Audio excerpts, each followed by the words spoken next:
大人，又倒了3个！高热不退，口唇发紧，四肢僵冷，不能再等了。方一官，里面可都是兄弟，正因为外面也是兄弟，才必须封营。真是韩义，症状相近，传得又快。除了韩义，还能是什么？风。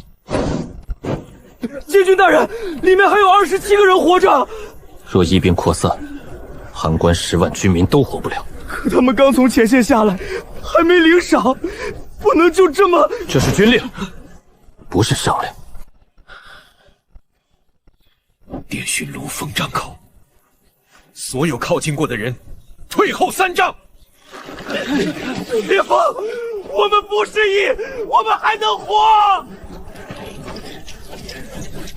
都低头！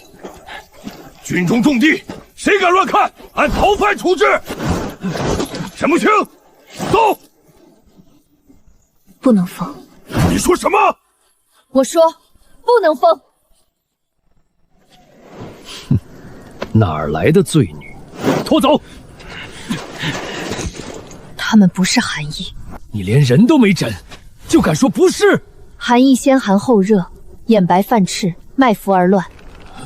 刚才抬出来那人，唇紫，指拳汗冷，分明是伤毒入血，又被寒气压住。一派胡言！若是韩义，帐外守了这么久的人为什么没倒？对啊，我一直守在门口，我没事。疫病也有潜伏之时。那为何倒下的全是同一批从北坡撤下来的伤兵？他怎么知道？他们身上的泥是黑素土，函关只有北坡有。伤口包布也是同一种药粉味，说明他们被同一批军医处理过。你到底是谁？监军大人，她是流放罪女，罪臣之女沈慕清，满口胡言，不足为信。罪臣之女也懂医？我若不懂，里面的人现在就该等死。你知道自己在跟谁说话？我只知道，再晚半刻，里面至少要死5个人。刘武长不行了，没气儿了！武长，封营，立刻封营！沈慕清，你不要命了？我当然要命，可他们现在比我更要命。让开！不让。他疯了吧？敢拦监军？你凭什么让我相信你？凭我这条命。给我一炷香，若救不回刘武长，我自己进封营，绝不连累任何人。一炷香救一个没气儿的人，你当自己是神仙？医者不信人能活，才最该怕。武长手凉了，真的没脉了！监狱大人，让他试试吧，就一炷香，若不成，属下亲手封营。一炷香。大人，计时。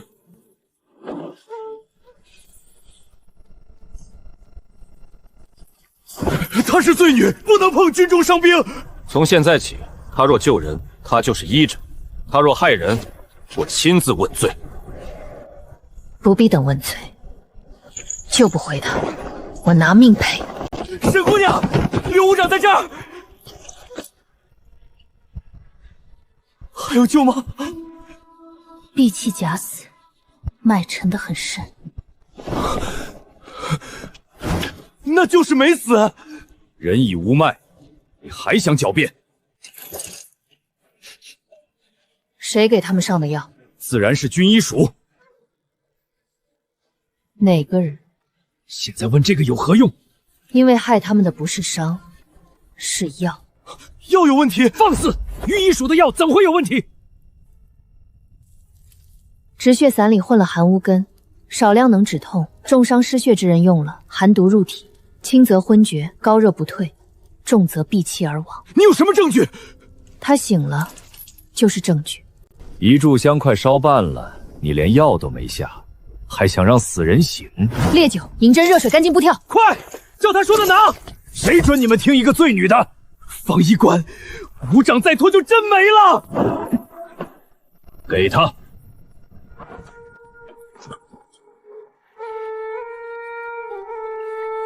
沈姑娘，你手不抖？救人时手抖就是催命。装神弄鬼。沈姑娘，按住他的肩，别让他乱动。他都没反应，怎么会乱动？醒了，部长醒了！不可能，不是寒意，是药毒。沈姑娘，那我们是不是不用被封了？只要把毒解了，你们都能活。太好了，太好了！不是意外，你说什么？药是有人故意换的。谁换的？粮草营有内鬼。不好了，粮草营起火！刚说粮草营就起火，这不是巧合。你救的人牵出了一桩大案，那就先救人，再抓鬼。快，粮草棚烧起来了，窝里还有军粮，再不救，全营明日都得饿肚子。监军大人，刘武长刚才说粮草营有内鬼，现在粮草营就起火，分明是有人灭口。封锁四门，任何人不得出营。是。你留下救伤兵。火救得回来，人心未必。你想说什么？药毒、封营、起火，三件事连在一起，像不像有人想让伤兵全部死在寒意里？若方才真封了营，武长他们就再也说不了话了。大人，属下只是按疫病处置，绝无私心。我还没说是你。方医官，你紧张什么？属下只是被他污蔑，心中不平。若你清白，就跟我们去粮草营。伤兵房还需人照看。药毒已明，救法也明，你留下反倒危险。沈慕清，你一个流放罪女，凭什么指挥我？凭我刚从你嘴里的死人手里救回一条命。方医官，沈姑娘说的也没错。同去。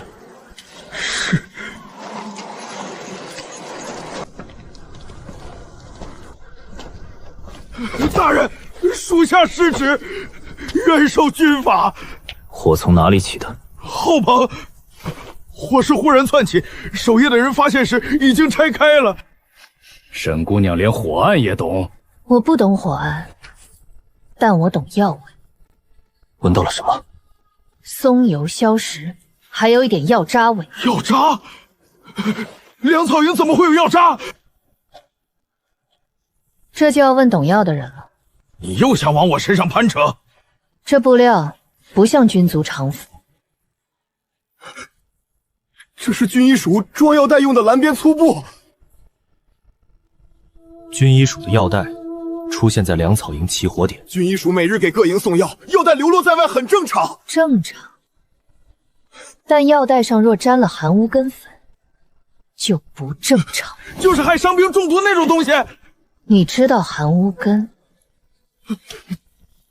属下只是刚才在伤兵营外听见沈姑娘说过。不对，刚才你一直在粮草营救火，根本没去过伤兵营。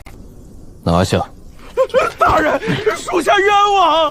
你若冤枉，解释含无根三个字从何而来？方医官，你认识他？同在军营，自然认识。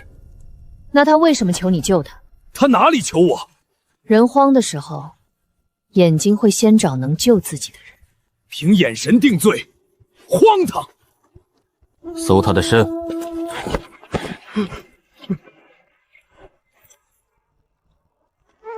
含乌根粉。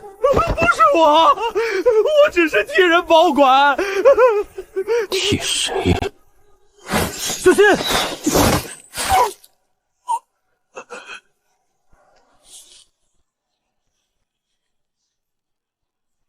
我说，别杀我！说。是有人让我烧掉后棚的旧账册，我不知道会害人，我真的不知道。什么账册？3个月前，北坡军粮调拨账册。北坡，伤兵也来自北坡，所以他们不是被误下毒，是因为他们看见了什么？他们护送过一批粮车，那批粮车根本没送到前线，军粮失踪，伤兵中毒，粮草营纵火。这不是内鬼，这是有人在函关养了一张网。方医官，你要去哪儿？监军大人，不好了！刘武长刚醒，又昏过去了。他昏前一直喊一句话，什么话？他说：“北坡埋着的不只是粮。”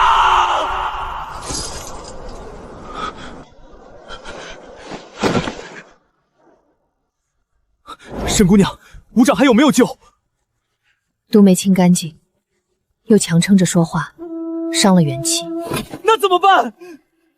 要解毒，需要寒无根的反药。我去药库拿。军医署的药库，你现在还敢信？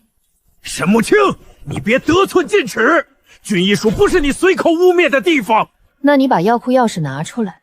钥匙。大人，药库乃军中重地，按规矩需统领手令才能开。现在是查案，不是请安。大人这是要强夺军医署。若药库干净，你急什么？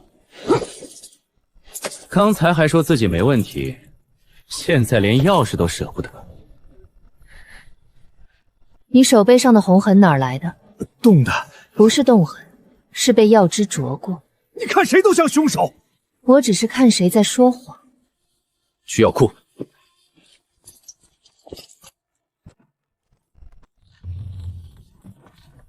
沈姑娘，你找什么？找不该出现的东西。青浮草，这是什么？寒无根的反药。为何空了？前些日子治疗风寒用完了。青浮草性温而缓，治不了风寒急症。你这个理由不像医官，像账房临时编。你懂什么？军中用药自有变通。青浮草刚被取走不久，叶妹还没干口。多久？不到2个时辰。2个时辰前，正是伤兵王要被封的时候。这不代表是我取的。查药库出入部。大人，今日青浮草没有出入记录。找到了。送哪儿？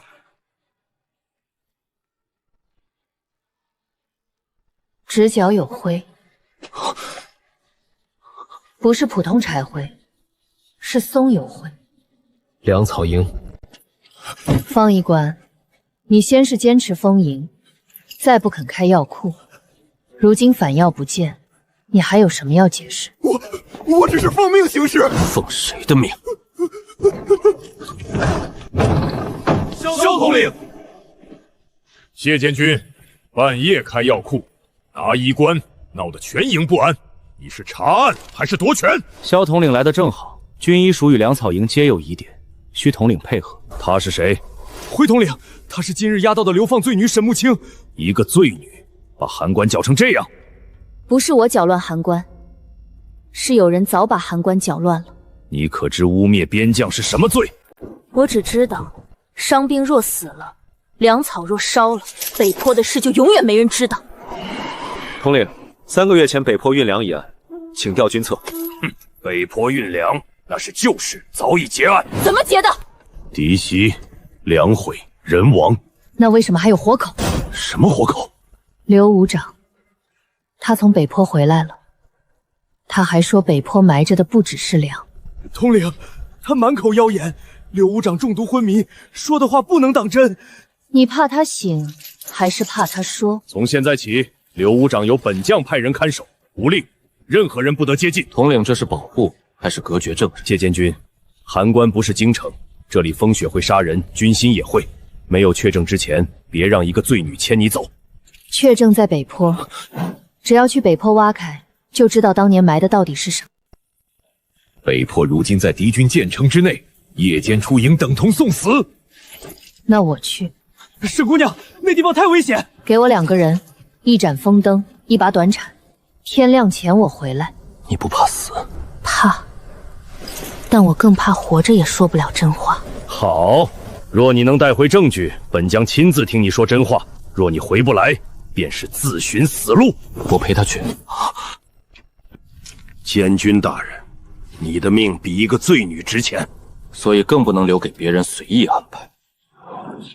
点2队轻骑，半个时辰后出营。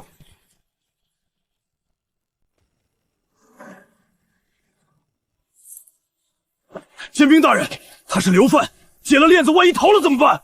我要逃，刚才伤兵房乱成那样，就逃了。会用吗？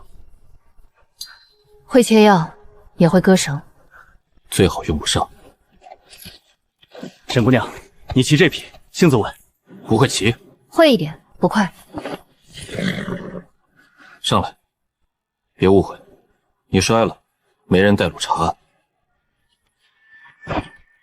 站稳。你只管快。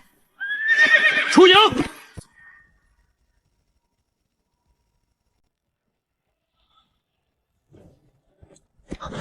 前面就是北坡旧道，当初运粮队就是从这里走的。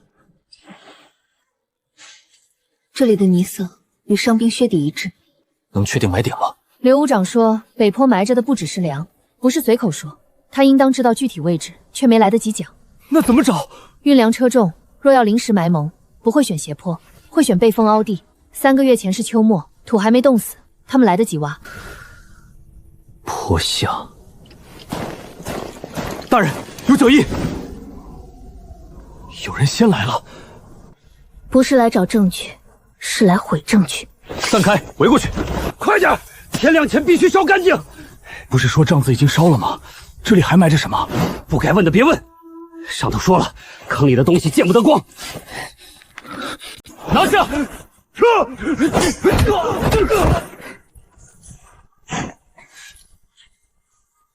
这是什么？函关灶。这里埋过伤员。伤员？不是说运粮队全被嫡系杀了？若是嫡系，兵器会散落在战场，不会整齐埋在乡里。若是粮毁，也不必埋断刀。有人把战场清理过。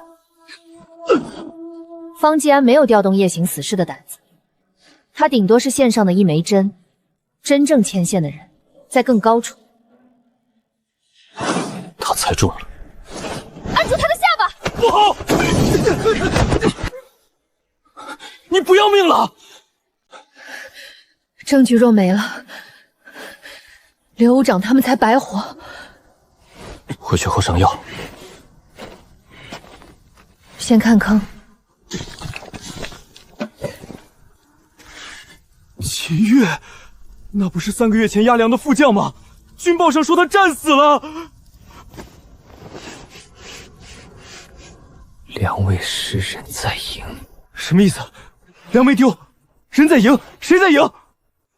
秦月可能没死。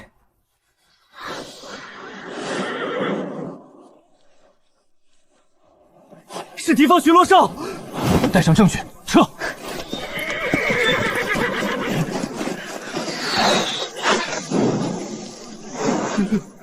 我们被堵了！你们以为自己找到的是证据，不是催命符。函关里的人不会让你们活着回去。大人，前路被封，后面是陡坡，我们怎么办？硬冲损失太大。这里有没有旧矿道？你怎么知道有矿道？那边岩瓷路黑，土里有碎煤，说明早年有人挖过。北坡若是旧运道，附近多半有废矿洞逼风。旧矿道，你们走进去只会死得更快。你越想拦，说明那里越能活。押上他，走。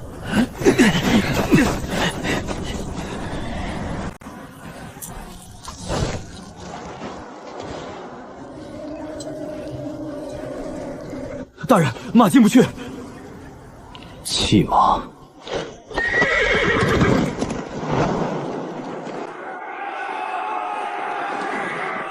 沈姑娘，这招真有用。不是我有用，是他们太想杀我们。嘘。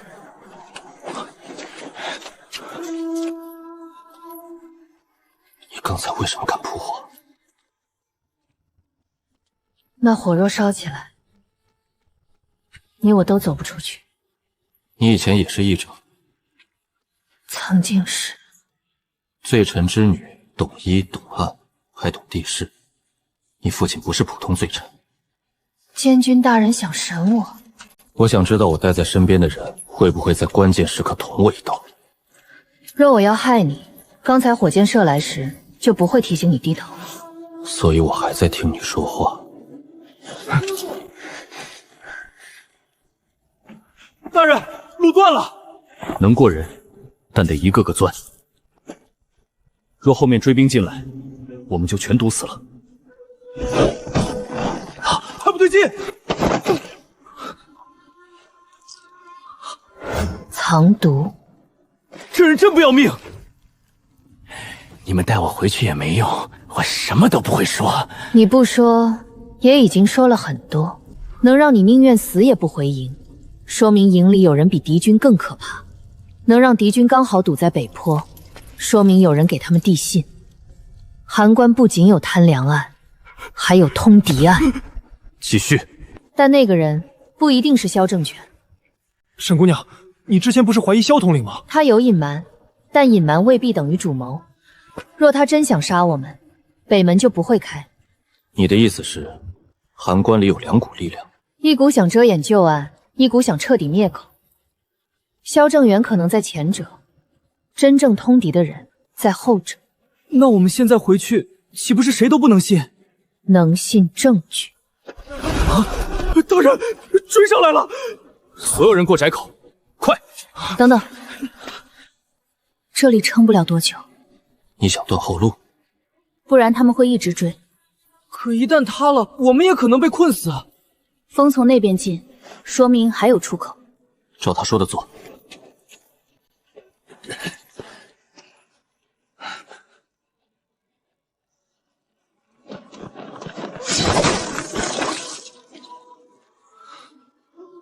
你先过。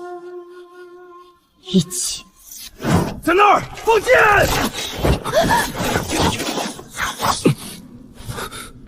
谢灵州，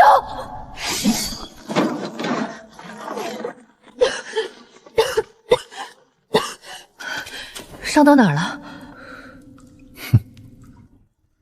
不是说我只是带路查案的人？现在你是伤患。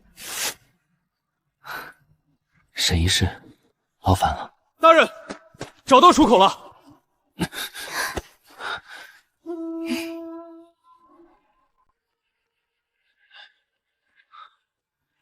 总算回来了。怎么了？他们这是防敌还是防我们？开门！监军谢灵州回营。谢监军，昨夜有敌军探子混入北坡，为防奸细入营，北门暂闭。统领，是我们呀！我们带回证据了。证据？还是你们被敌军放回来的诱饵？萧正元，你要把我关在营外？本将只问一句：沈慕清呢？昨夜军医署失火，方继安死了。方继安死了，而你是最后一个逼问他的人。统领，沈姑娘昨夜一直跟我们在北坡。谢监狱，若你要入营，交出沈慕清和黑衣人，本将自会查清。他要的不是我，是黑衣人。我知道。方继安死得太巧，把我变成杀人嫌犯，再逼你交出证人。局做得不错。谢灵州，天亮后敌军巡骑会经过北门外，你若再不交人，本将也救不了你。萧正远，开门！我带回的不是沈慕清，是函关的命。敌军巡骑来了！列阵。谢灵州，若城门不开，我们撑不了多久。那就逼他开。怎么逼？让真正怕证据的人先急。城头所有人听着，北坡铁牌在我手中，秦越未死，军粮未失，通敌者就在函关。小心城上！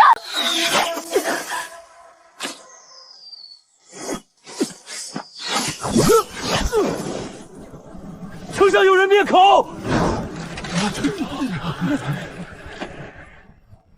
谁放的箭？统领，属下见那黑衣人要挣脱，怕他伤及监军，才放箭制止。制止需要射喉咙。风雪太大，受偏了。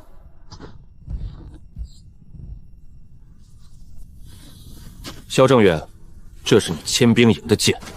统领，敌期将至，再不开弓，城外的人都要死。若他们带着奸细入营，全营也会被拖下水。诸位将士，你们怕我们入营，还是怕真相入营？昨夜伤兵营差点被封，27个同胞险些被当成一瓶烧死。若不是刘武长开口，你们今日看到的只有一座死营。我可以作证，伤兵不是寒疫，是中毒。有人要他们闭嘴。北坡埋着函关军造的断刀，埋着战死副将秦越留下的铁牌，铁牌上写着梁卫师，人在营。你们就不想知道3个月前到底是谁拿走了前线军粮？我兄长就是3个月前死在北坡的。若真有隐情，凭什么不查？闭嘴！动摇军心者斩！开门！统领，本将说，开门！统领，他们若入营，函关会乱。不开门，函关现在就乱。姓名？你在北坡毁政，被敌军围堵时还想自尽，现在入了函关，若再不说，没人能保你。保我？你们连自己都未必保得住。他不怕死，但怕被认起来。你右手虎口有旧茧，不是普通死士，是常年握军刀的人。左肩低半寸，说明旧伤在肩背，是从前线退下来的穿冰色多扣衣服的男性。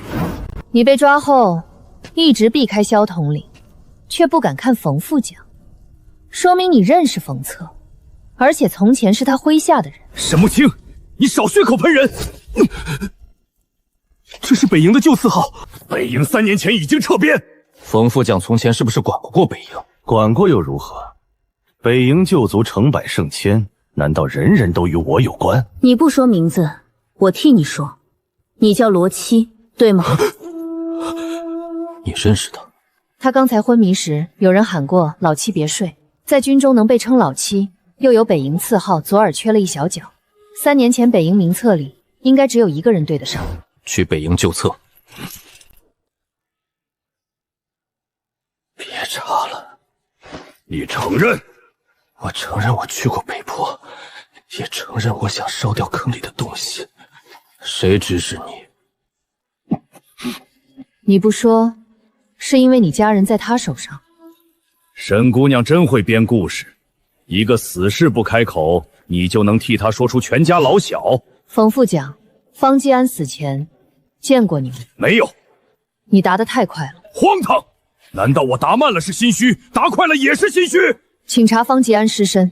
他死于火场，尸身已经烧毁大半。烧毁大半不代表查不出死因。方继安不是被火烧死的，他死前应该已经断气。你连尸身都没看就敢断言？因为若方继安死于失火，军医署药库应该被烧成一片。可我入城时看见药库方向只烧了偏房，火势不大，却偏偏他死了。太巧，就是假。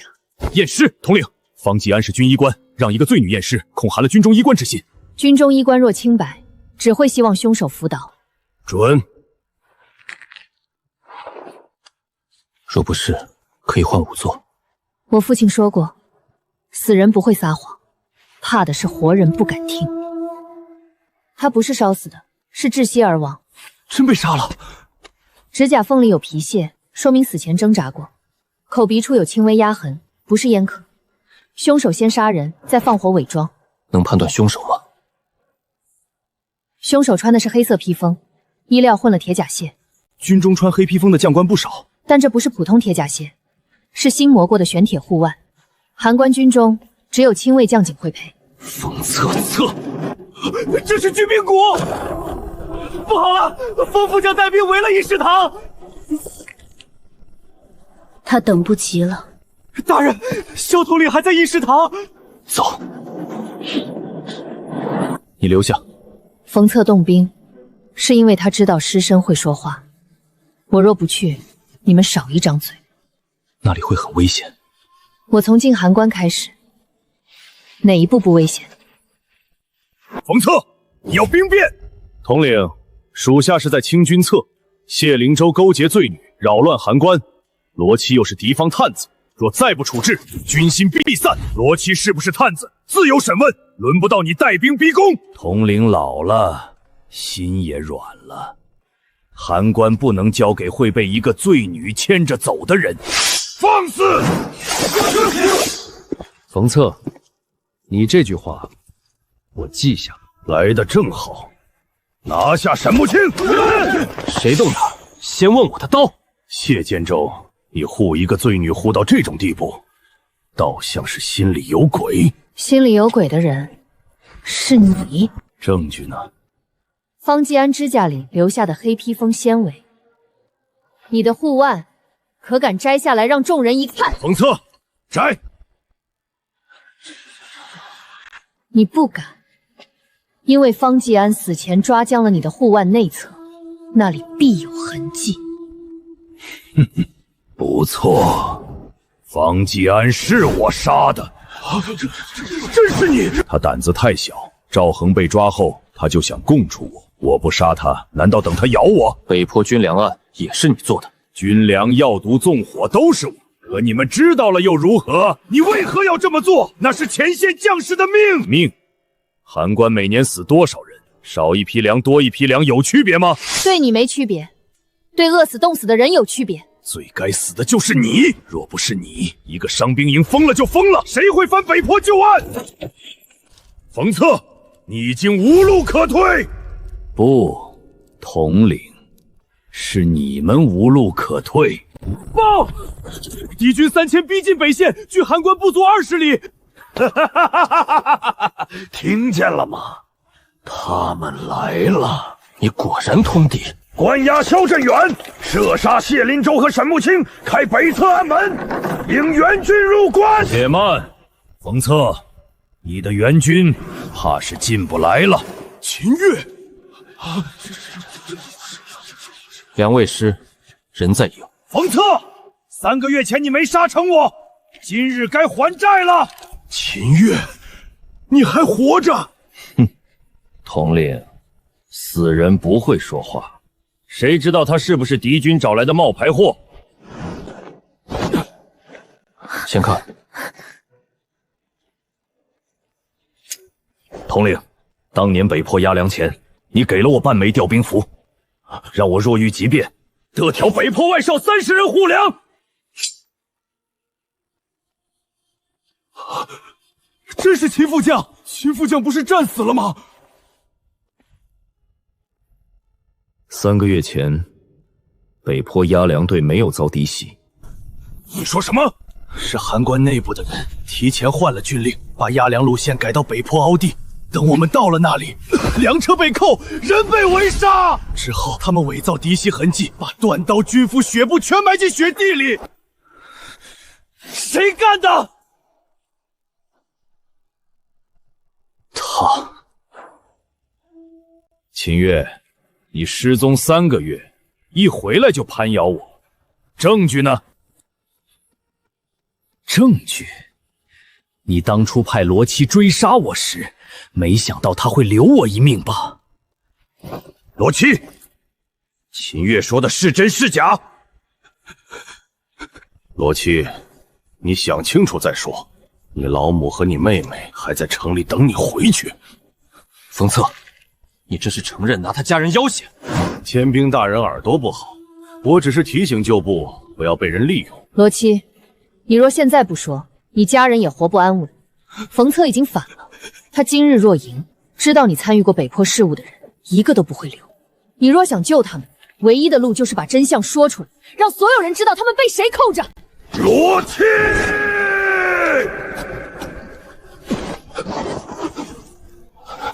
统领。秦副将说的是真的。继续说。3个月前，是冯副将给我们下令，让我们假扮敌军劫粮。秦副将不肯弃粮，拼死带人突围。后来冯副将命我追杀秦副将，我没下手，只把他藏进了旧马厩后的废仓里。所以人在营，指的是秦越一直藏在函关。我伤重不能露面，罗琦暗中给我送药送水，我醒后查了3个月，才查到军粮没有出关，也没有丢。粮在哪儿？就在函关北侧旧仓底下。旧仓那地方不是早废了吗？废的是明面，底下另有暗仓。3个月来，冯策把军粮分批藏入暗仓，等北线缺粮，他再以高价倒卖给边商，换来的银钱和军械，送给敌军内应换通路。冯策，你可知那批粮是前线救命粮？救命粮？谁的命？那些冲在最前头，连名字都不会被京城救下的小卒吗？我在函关守了10年，风雪吃够了，刀口舔够了。可京里那些人一句话就能决定谁生谁死。既然他们不把我们当人，我为什么还要替他们守着破关？你恨京城，就把刀捅向自己的同袍。监军大人，你站着说话自然干净。你若像我们一样在雪里烂过10年，就知道干净2字最没用。你不是被风雪逼疯的，你是被贪念养坏的。闭嘴！你们还要跟他走吗？他今日能杀押粮队，明日就能杀你们。他扣罗琦家人，便也能扣你们家人。副将，秦副将说的若是真的，谁敢退一步，军法处置。现在能动军法的人不是你。冯策通敌劫粮，谋害同朋，罪证已明。函关诸将士听令，器械者从轻，助逆者同罪。函关兵随本将拿下冯策。报！北侧旧仓起火，有人打开了旧水门。旧水门？你要放敌军从水门进关。现在才知道，晚了。护住统领，护住监军。冯策往北去了。守议事堂，稳军心。我去旧水门。我亲自去。旧水门暗道我知道，我带路。你不能再强撑。沈姑娘，3个月我都撑过来了，不差这一程。护卫甲，点20人，随我去北侧旧仓。是。你又要去？旧水门潮湿阴冷，若敌军用了烟毒或火油，普通伤药不够，秦越走不到那里就倒下。你们谁会救他？跟紧我。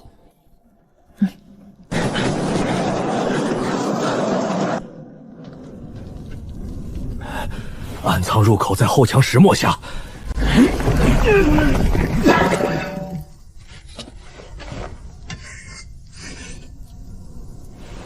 冯策刚进去不久，里面不只是起火，还有迷烟。迷烟含在舌下，别吞。用湿布遮口鼻，若头晕，立刻退出来。你准备的道齐？从方继安药库里拿的。既然有人要害人，总要让这些药做点正事。旧水门连着护城暗渠，若真打开，敌军小队能从渠底进来。北墙上敌军已经压境，他们不是攻门，是在等弄用开路。那就不能让他们等到。下暗仓。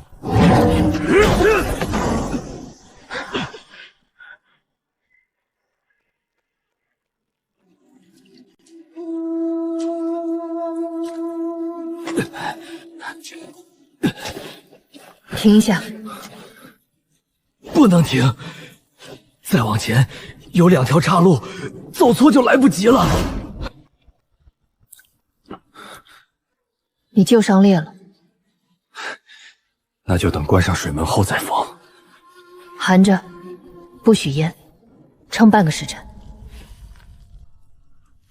沈姑娘，你父亲是不是叫沈怀瑾？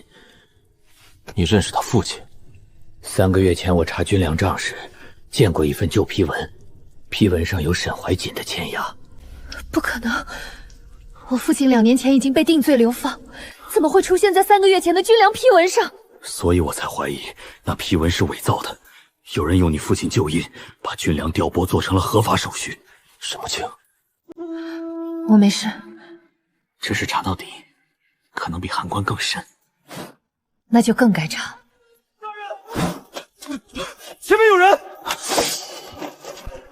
来得真快！放下仗计，离开闸轮。监军大人，你以为你赢了？函关只是棋盘边上一颗小子，今日我死了，明日还会有第二个封测。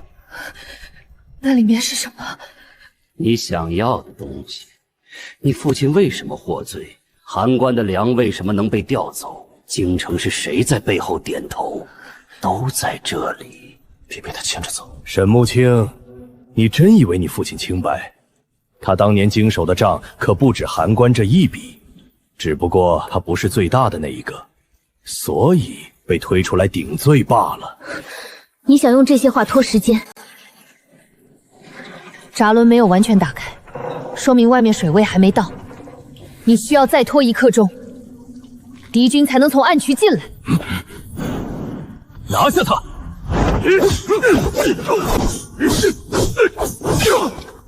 秦副将，关门！拦住他！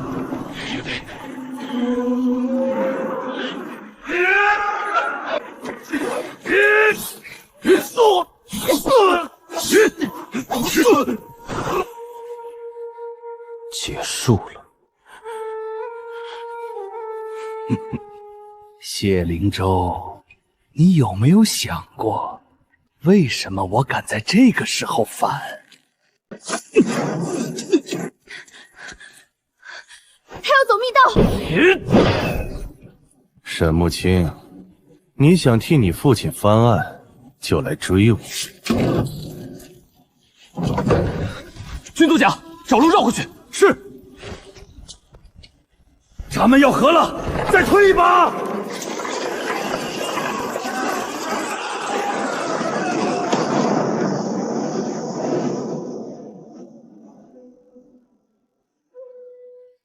永安侯府，我父亲当年获罪前，最后一次入京，就是去永安侯府赴宴。函关背后是京城。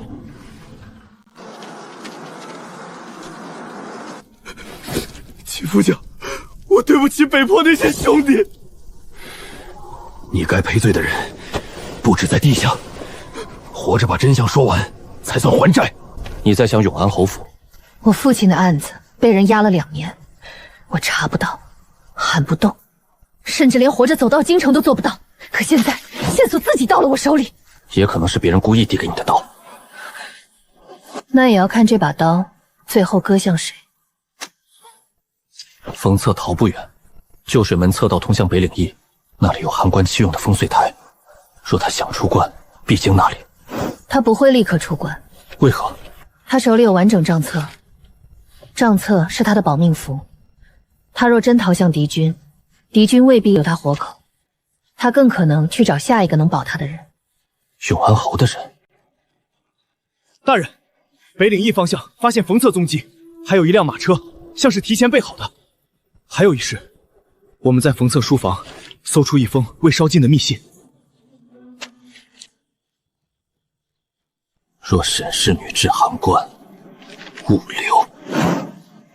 大人，冯策一开始就知道沈姑娘会来函关，所以我被流放到这里，不是巧合。有人把你送进了这盘棋，那就追上冯策，问清楚执棋的人是谁。备马，出北岭。你伤成这样还要去？被迫死的兄弟，还等着我把最后一笔账讨回来。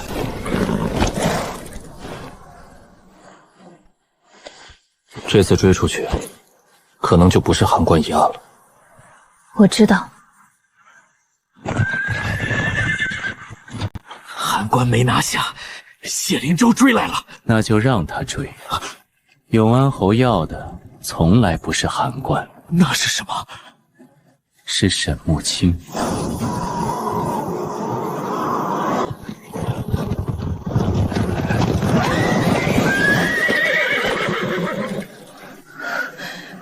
不对。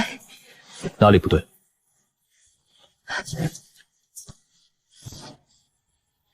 车辙太浅，冯策带着账册，又带了人，车轮不该这么轻。你是说这是诱饵？冯策怕死，不会把命压在一条路上。他故意留下明显车辙，是想让我们追错方向。散开！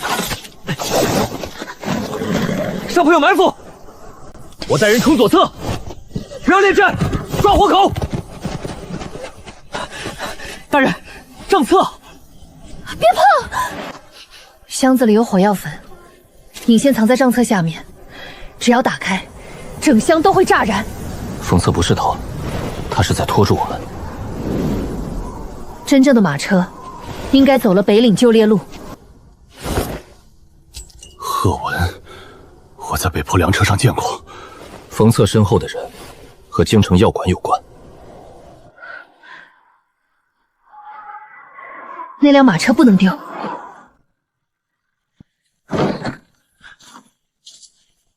谢灵州没那么容易甩掉，你说过会送我出关。你已经没有出关的价值了。你什么意思？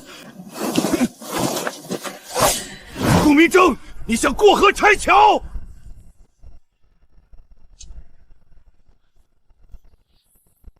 冯策，你知道的太多，活着不安全。账册还在我手里，你肯杀我？你手里的只是副册，真正的掌账从来不在你那里。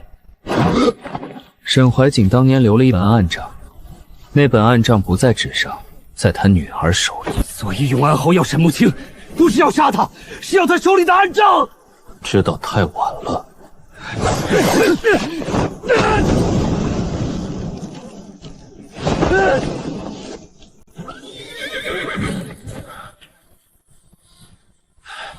有人刚走。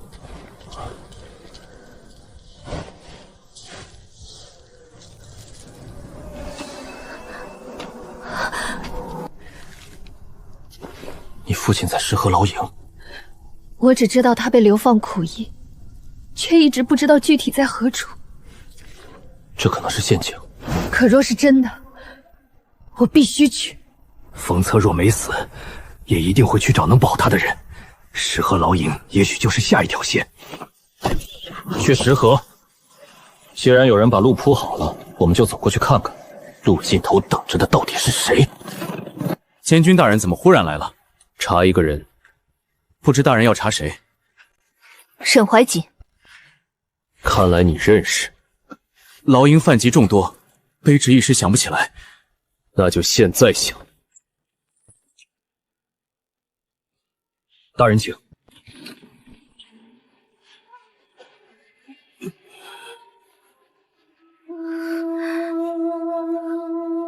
爹，母亲，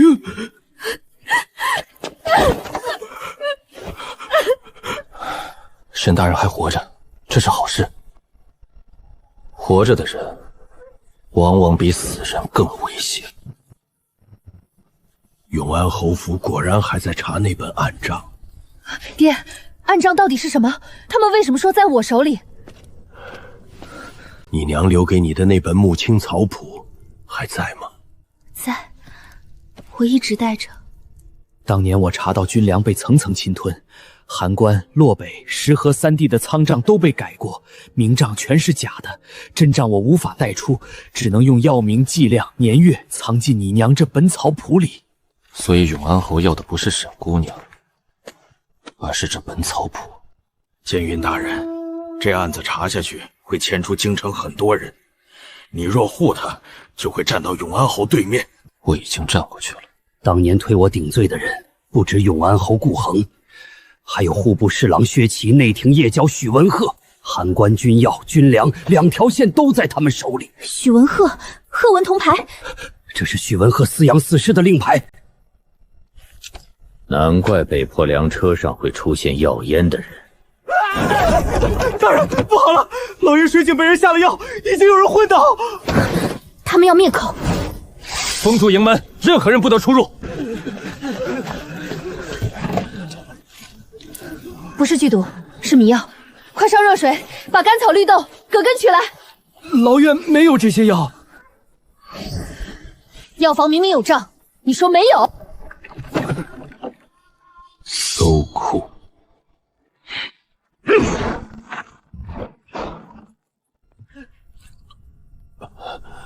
抓到一个想从后墙逃走的。2年前押我入营的人里，就有他。谁派你来的？不说也没关系。你身上的醒神香、鹤纹铜牌、牢营藏药杖，全都足够把许文鹤拖下水。押回京城，叫大理寺。孟校尉，牢营私扣药材，隐瞒犯疾，协助外人灭口，你也一起走。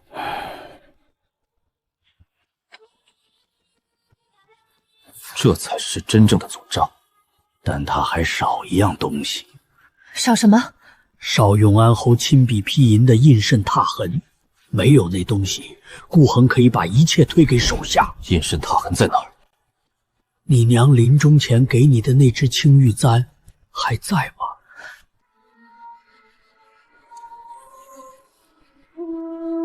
这是什么意思？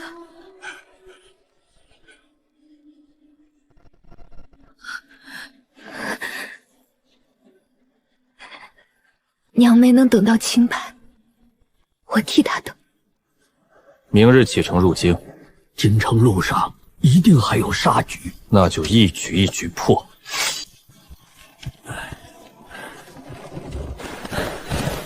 大人，我们真的直接进京？永安侯必定已经知道了。他知道，才会急。我已经派人回函关，请萧统领带北坡案证人入京。函关证人若能到，永安侯就压不住了。封策呢？他若还活着，一定会比我们更急着进京。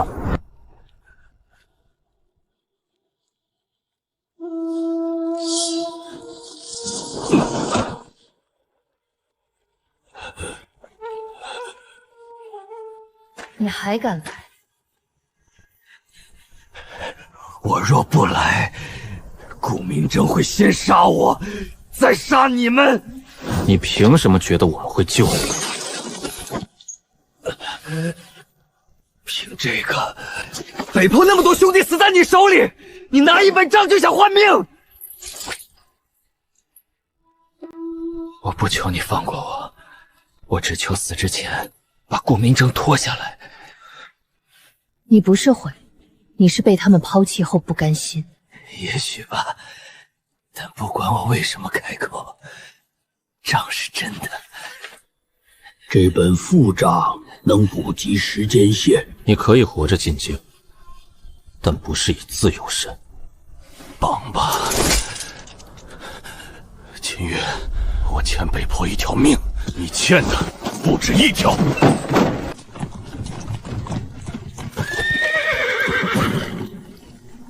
不对，退后。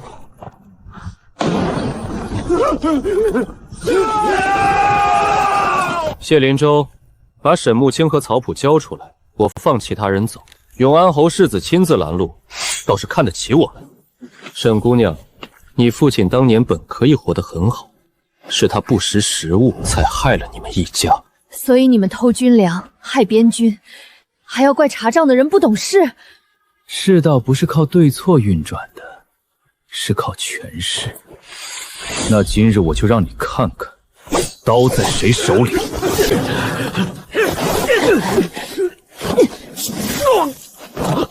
你娘的迷焰伞，你竟还记得？娘教我的东西，我都记得。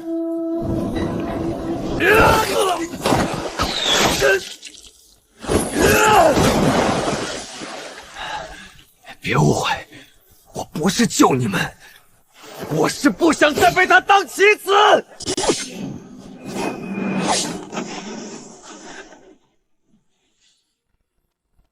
谢灵州，京城见。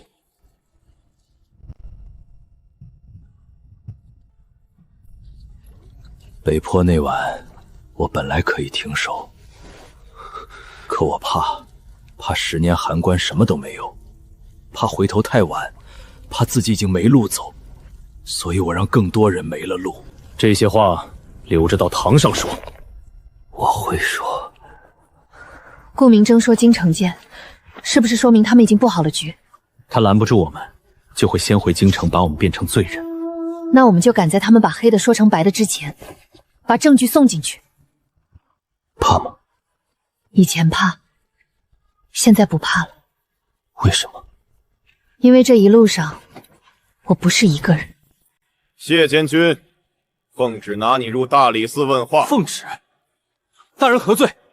函关兵变，谢林州擅调边州卫队，私押朝廷命官，已有欺君之罪。朝廷命官？你说的是冯策，还是石河牢营的孟萧？沈氏女，罪臣之女，司礼流放地也一并带走。不要动。大人，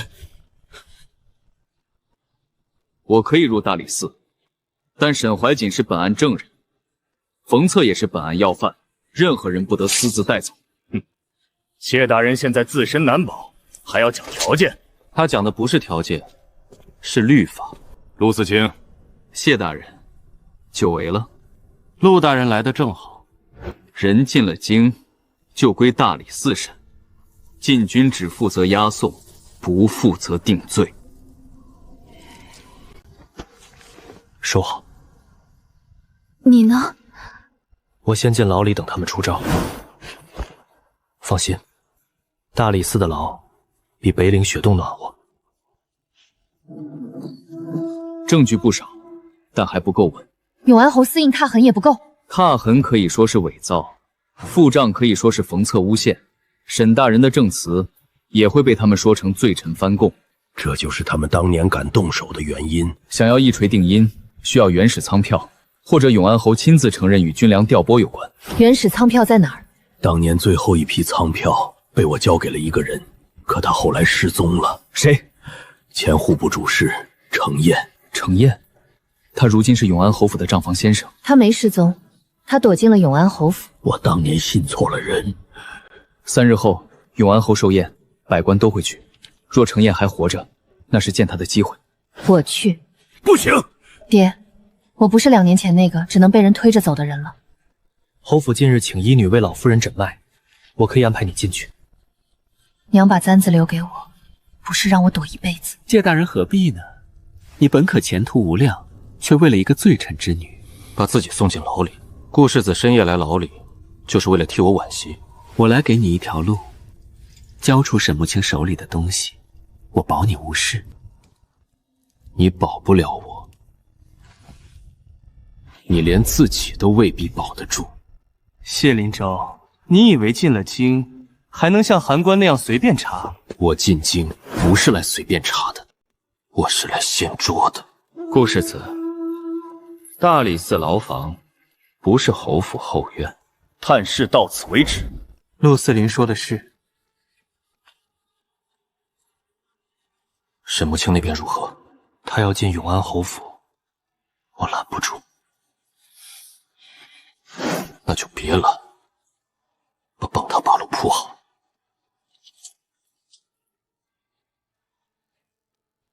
老夫人身子金贵，诊脉时少说话，少抬头，不该看的别看。明白。你这女娃年纪不大，脉看得到稳。老夫人不是重病，是长期服错了补药，虚火内盛。胡说！这些药都是太医院许药简亲自配的。药是好药，用错了就是害药。你叫什么？穆青。穆青，这名字倒熟。沈香娘果然来了。世子，她是谁？一位故人的女儿。程燕在哪儿？你进侯府，不先问自己能不能出去，倒先问别人。我既然敢进来，就有人知道我在这里。顾世子不敢让我死在侯府。你比你父亲聪明。你不配提我父亲。明征，当年沈怀瑾的事儿与你父亲有关。祖母，此事您不必管。我是不管府外的事，不是老糊涂。老夫人若想活得安稳，就停掉许文赫送来的药。那些药不是为了治您，是为了让您一直病着，好让顾庶子以世居之名掌控内院。沈慕清，你知道自己在说什么吗？我当然知道。你们偷粮、害人、陷害我父亲，现在还想借老夫人的病遮掩府中密事。程燕就藏在后院药库旁的账房里，对吗？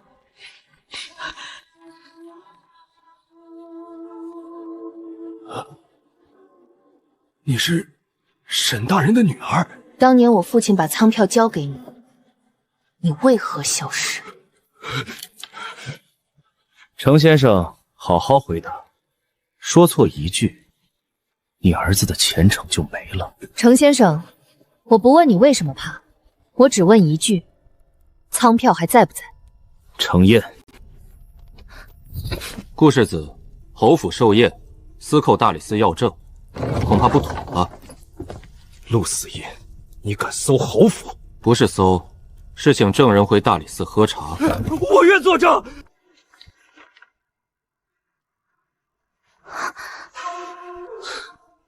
太迟了。大人，快出来！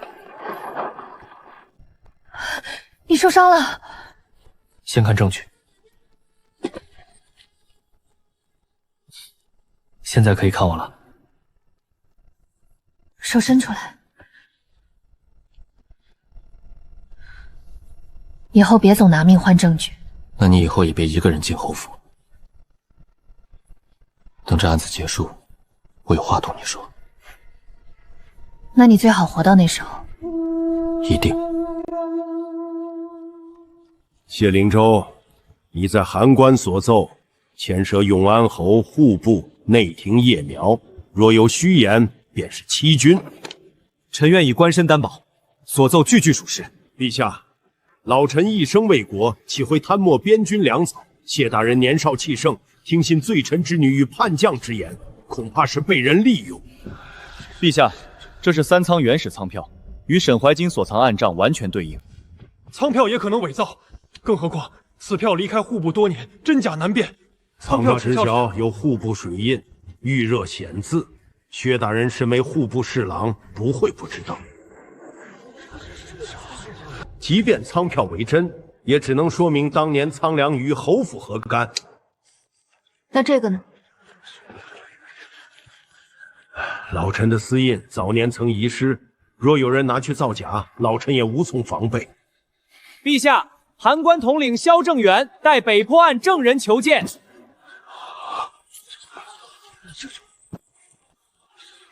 冯策，你通敌谋逆，为求活命，便攀咬侯府。侯爷说错了，我不是求活命，我是知道自己活不长了，所以想让你们也睡不安稳。这是顾世子当年给我的调粮4张，每一次按粮出库都有他过手。假的！你当然会说假，可这章下面有一处缺角，是你在北岭烽燧台上亲手刻坏的。那晚你以为我没看见？陛下，臣有罪，是臣受许文赫蛊惑，私自挪用部分军粮，父亲年迈，并不知情，所有罪责，臣一人承担。逆子！顾世子认罪太快了。这是从许文赫私宅搜出的信，信中提到侯爷亲批三仓同转，笔迹是永安侯亲笔。顾恒，你还有何话说？哼，陛下，老臣确实批过调粮，可那是为了平衡边地粮价，并非贪墨。下面人如何运作，老臣不知。陛下，内廷夜点许文浩畏罪潜逃，在宫门被拿下。他身上搜出一封血书，说愿供出幕后主使。陛下，臣愿招供。当年三仓军粮案是永安侯顾恒主导，户部削期改账，臣负责以军要名义掩护运输。沈怀瑾发现后，被顾恒下令构陷。许文赫，你血口喷人！侯爷，您派世子杀我灭口时，就该想到我会留后手。废物！永安侯顾恒，世子顾明征，侵吞军粮，陷害忠良，勾结边将，罪证确凿，即刻下狱，3司会审。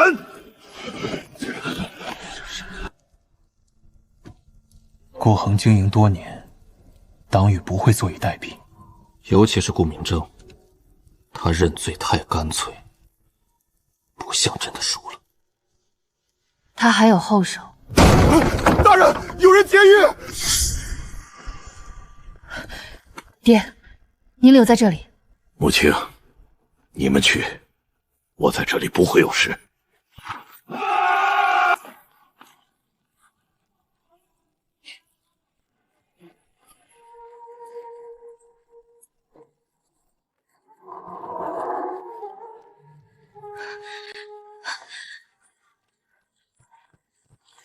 顾世子，三司会诊还没开始，你急什么？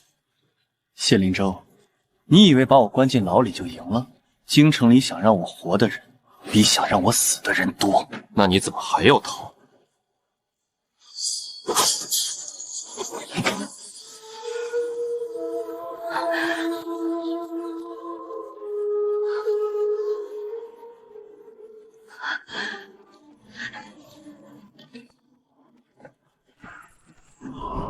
顾世子，你和你父亲一样，到了绝路也只会拿别人当退路。沈怀瑾，把你手里最后的东西交出来！证据已经交了。我说的不是证据，是边军要道名单。徐文鹤经营多年，那条要道不止运粮，也运银。名单在哪里？看来你果然还留着。顾明征，你今日走不了了。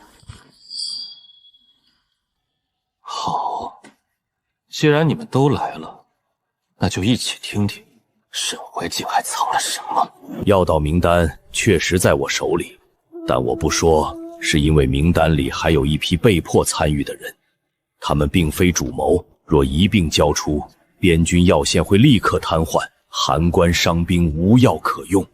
听见了吗？你们口中的清白忠贞也会权衡，也会隐瞒。权衡是为了救人，隐瞒是为了少害人。你们不一样，你们是为了自己活得更好，让别人去死。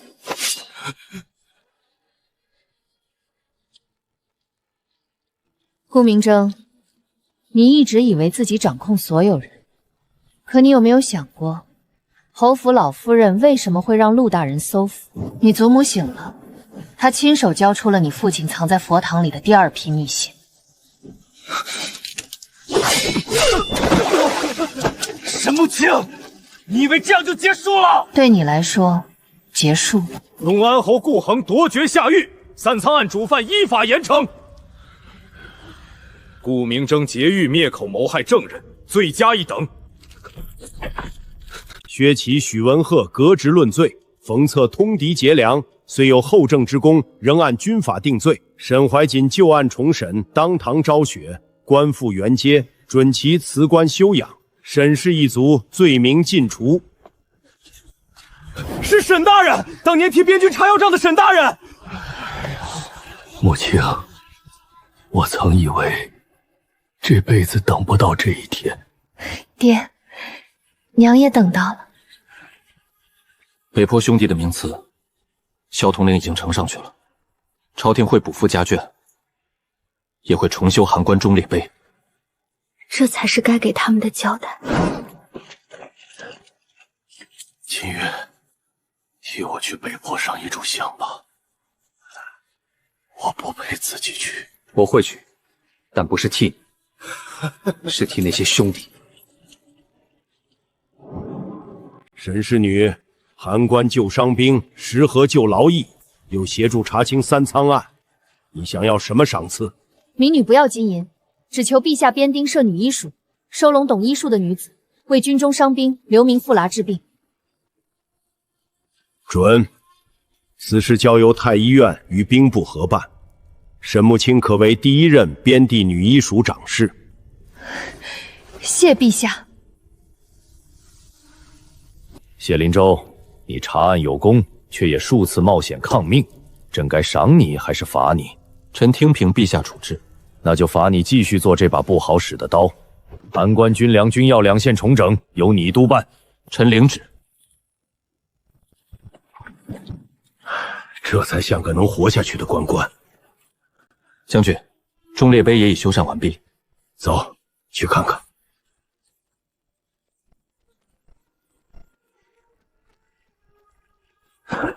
兄弟们，我回来了。他们不会原谅谁，也不需要原谅谁，他们只需要有人记得。以后函关军中每年今日祭北坡。沈长师，太医院送来的药材到了。按函关旧例，先给伤兵，再给刘明鹏。老人和孩子的药另分一柜，不得混放。你如今管起人来，比你娘当年还利落。爹这是夸我，还是怕我太凶？是心疼你。母亲，案子已经结了，你不必再把自己绷得那么紧。我知道。有些话也该有人同你说完了。我刚到函关时，以为这里只有风雪和死人。现在呢？现在觉得这里也会有春天。我在西市火场外说过，案子结束后有话同你说。谢大人记性倒好。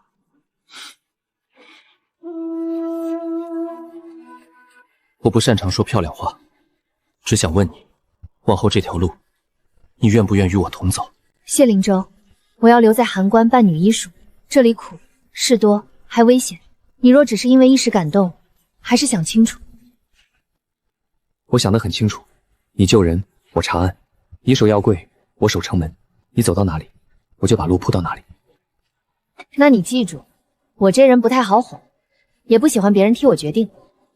记住了。还有，若以后再拿命换证据，我就不给你包扎。这条最难，但我尽量，一定做到。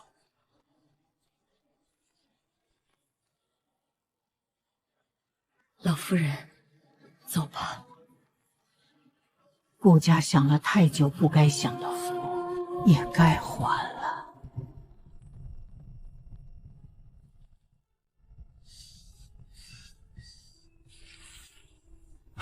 谢大人，沈长师，萧统领请你们去城门，说第一批流民安置完了，大家想请沈长师过去看看。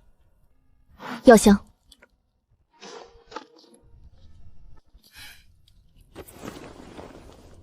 越来越熟练了。沈长做教得好。